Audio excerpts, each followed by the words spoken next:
இட்லி மாவும் இல்லை, தோசை மாவும் இல்லை. ஆனால் ஹெல்த்தியாக ஒரு டிஃபன் செய்யணும். அதே சமயத்தில் சப்பாத்தி செஞ்சு அதுக்கு குழம்பு செஞ்சு இப்படி அடுப்புக்கிட்டேயே ரொம்ப நேரம் நின்று கஷ்டப்படுறதுக்கு இந்த சின்ன விஷயம் மட்டும் தெரிஞ்சுக்கிட்டீங்கன்னு வச்சுக்கோங்களேன், ஒரு 10 நிமிஷத்துலேயே சட்டு புட்டுன்னு செஞ்சுட்டு அடுப்புக்கிட்டேருந்து வெளியே வந்துடலாம். செய்கிறது ரொம்ப ஈஸியாக இருந்தாலும் ஹெல்த்துக்கு இது நம்பர் ஒன் அப்படின்னு சொல்லலாங்க. இதுக்கு நாம் அரை கப்பளவு பச்சை பயிர் எடுத்துக்கலாம், கூடவே 1/4 கப்பளவு கடலைப்பருப்பு எடுத்துக்கலாம்.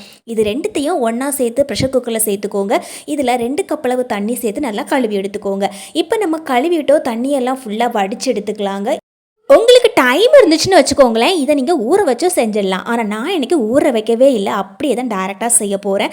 இப்போ நம்ம இதுக்கு தேவையான அளவு தண்ணி சேர்த்துக்கலாம். இப்போ அரை கப்பளவு பச்சைப்பயிறு, 1/4 கப்பளவு நம்ம கடலைப்பருப்பு சேர்த்துக்கிறோம். இதுக்கு 1/2 கப்பளவு தண்ணி கரெக்டாக இருக்கும். ஏன்னா நம்ம ஊற வைக்கவே இல்லை. இதுவே நீங்கள் ஊற வச்சு செஞ்சிங்கன்னா 1 கப்பளவு தண்ணி சேர்த்துக்கோங்க.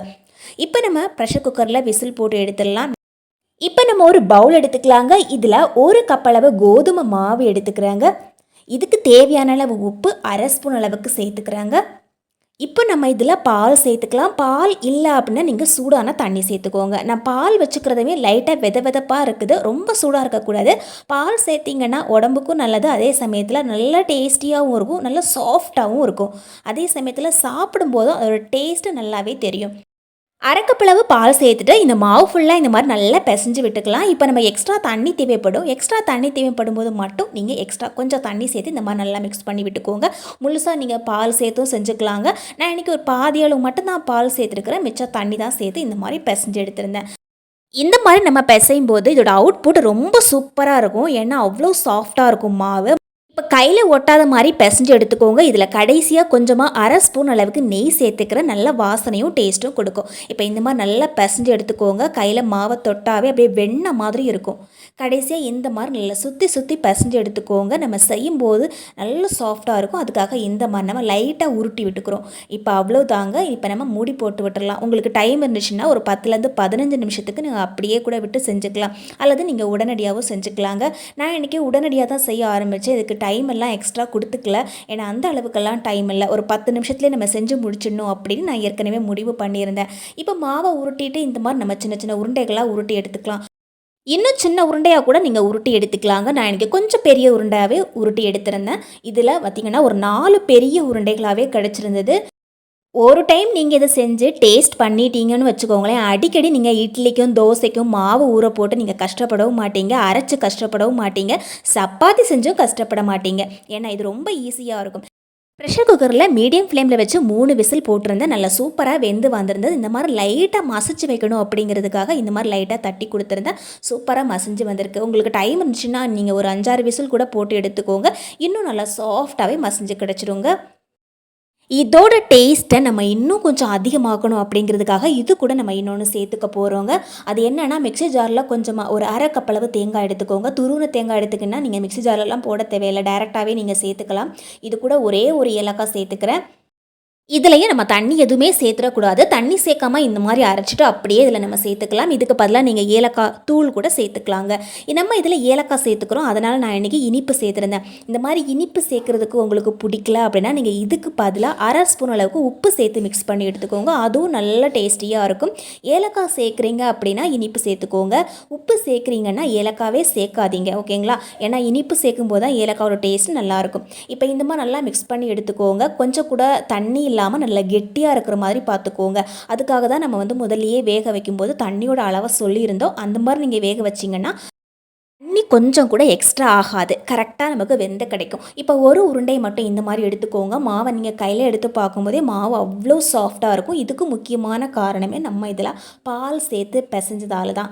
இப்போ மாவை இந்த மாதிரி லைட்டாக தட்டி எடுத்துக்கோங்க. உள்ளே இந்த மாதிரி சின்னதாக ஒரு குழி மாதிரி போட்டு எடுத்துக்கோங்க. ஏற்கனவே நம்ம ஸ்டஃபிங் ரெடி பண்ணி வச்சுருக்கோம் இல்லைங்களா, அதில் 1லேருந்து 1.5 டீஸ்பூன் அளவுக்கு உள்ளே தள்ளி விட்டுக்கோங்க. இந்த ஸ்டஃபிங் ரொம்ப டேஸ்டியாக இருக்கும். நான் எனக்கு கம்மியாக தான் இனிப்பு சேர்த்துருக்குறேன். உங்களுக்கு இன்னும் ரொம்ப இனிப்பு சேர்க்கணும், இன்னும் கொஞ்சம் இனிப்பு நீங்கள் அதிகமாக சாப்பிடுவீங்க அப்படின்னா உங்கள் டேஸ்ட்டுக்கு தகுந்த மாதிரி நீங்கள் நாட்டு சர்க்கரையோ வெல்லமோ சேர்த்துக்கலாங்க. இப்போ இந்த பிளேட்டில் லைட்டாக நெய் தடவி இருக்கிறேன். அதுக்கு மேலே இந்த மாதிரி நம்ம உருண்டை எடுத்து வச்சுக்கலாம். இதுக்கு நம்ம தட்டி தேய்ச்சி ரொம்ப கஷ்டப்படணும் அப்படிங்கிற அவசியமே கிடையாது. நான் முதலையே சொல்லியிருந்தோம், சப்பாத்தி தேய்க்கிற மாதிரியெல்லாம் ரொம்ப கஷ்டப்படணும் கிடையாது. இந்த மாதிரி கையிலேயே கொஞ்சம் நெய் அப்ளை பண்ணிக்கோங்க. அப்ளை பண்ணிவிட்டு இந்த மாதிரி தட்டி விட்டு பாருங்கள், அவ்வளோ சூப்பராக வரும் பாருங்கள். நம்ம உள்ளே வச்சுருக்கக்கூடிய ஸ்டஃபிங் கூட கொஞ்சம் கூட வெளியே வராது, அவ்வளோ அழகாக வருது பாருங்கள். இதுக்கு காரணமே மாவு இந்த அளவுக்கு சாஃப்டாக இருந்தால் தான் நம்ம இந்த மாதிரி தட்டும்போது கொஞ்சம் கூட பீயாமல் உள்ளே நம்ம வச்சுருக்கக்கூடிய அந்த ஸ்டஃபிங்கும் வெளியே வந்து மிக்ஸ் ஆகாமல் அழகாக நமக்கு கிடைக்கும். இப்போ இந்த மாதிரி திருப்பி போட்டு நீங்கள் தட்டி எடுத்துக்கலாம் பாருங்கள். நான் இப்போ காமிக்கிறேன் எவ்வளோ அழகாக வந்திருக்கு பாருங்கள். அவ்வளோ சூப்பராக இருக்கும் சாப்பிட்றதுக்கு, ரொம்ப ஈஸி. நீங்கள் சும்மா கிச்சனில் ஒரு டீ போடுற டைமில் நம்ம இப்போ ரெடி பண்ணி வச்சுக்கக்கூடிய இந்த பருப்பை வேக வச்சாவே போதும். அதுக்கப்புறமா மாவு பிசைஞ்சு ஈஸியாக செஞ்சு எடுத்துடலாங்க. இப்போ நம்ம இன்னொன்று செஞ்சு காமிக்கலாம். ஒரு உருண்டையை இந்த மாதிரி கையில் வச்சுட்டு லைட்டாக குழி மாதிரி நீங்கள் தட்டி எடுத்துக்கோங்க. அதுக்கப்புறமா உள்ளே இந்த ஸ்டஃபிங்கை தள்ளி விட்டுக்கோங்க. இப்போ நம்ம அதை க்ளோஸ் பண்ணி விட்டுடலாம். இந்த குழியை தட்டும்போது கையில் லைட்டாக நெய் அப்ளை பண்ணி விட்டிங்கன்னா அது தட்டும்போது கொஞ்சம் கூட கையிலையும் ஒட்டாது, அதே சமயத்தில் ஈஸியாக நமக்கு வரும். இப்போ இந்த மாதிரி க்ளோஸ் பண்ணி விட்டுட்டு லைட்டாக நெய் அப்ளை பண்ணி விட்டுட்டு இந்த மாதிரி தட்டி விட்டுக்கோங்க. நெய்க்கு பதிலாக நீங்கள் சாதாரண எண்ணெய் கூட யூஸ் பண்ணிக்கலாம். நான் இன்றைக்கி நெய் தான் யூஸ் பண்ணியிருந்தேன். ஏன்னா நெய் யூஸ் பண்ணுறது இன்னும் கொஞ்சம் நமக்கு ஹெல்த்தியாகவும் இருக்கும், அதே சமயத்தில் டேஸ்ட்டும் நமக்கு நல்லா தாங்க இருக்கும். இப்போ இந்த மாதிரி லைட்டாக தட்டி விட்டுக்கலாம்.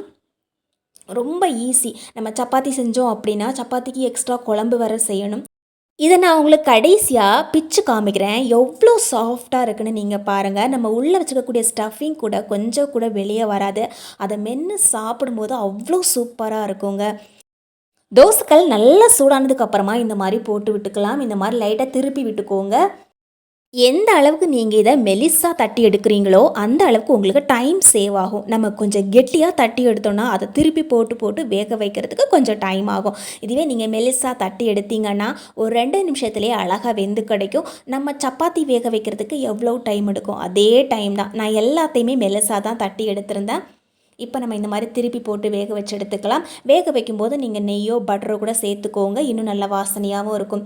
செம்ம டேஸ்டியான ஒரு டிஃபன். இதை நீங்கள் சாயங்காலம் ஸ்நாக்ஸாக கூட செஞ்சு சாப்பிட்டுக்கலாம். ஈஸியாக செய்யணும், ஹெல்த்தியாக செய்யணும், எல்லாருக்கும் ரொம்ப பிடிக்கணும் அப்படின்னா நீங்கள் இந்த மாதிரி செஞ்சு கொடுங்க.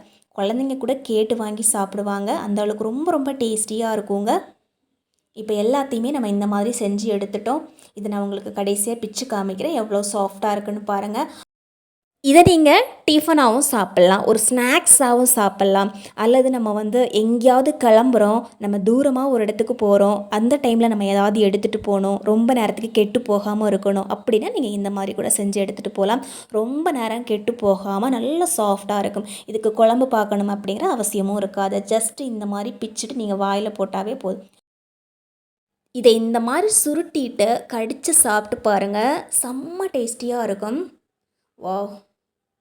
ஒரு வாய் சாப்பிட்டதுமே நமக்கு இன்னொரு வாய் டக்குன்னு சாப்பிட தோணும். வீடியோ பார்த்துட்டு இருக்க உங்கள் வீட்டில் யாராவது டிஃபன் செய்கிறதுக்கு ரொம்ப கஷ்டப்பட்டு செய்கிறாங்கன்னா கண்டிப்பாக அவங்களுக்கு இந்த வீடியோவை ஷேர் பண்ணுங்கள். வீடியோ பிடிச்சா லைக் பண்ணி ஷேர் பண்ணுங்கள்.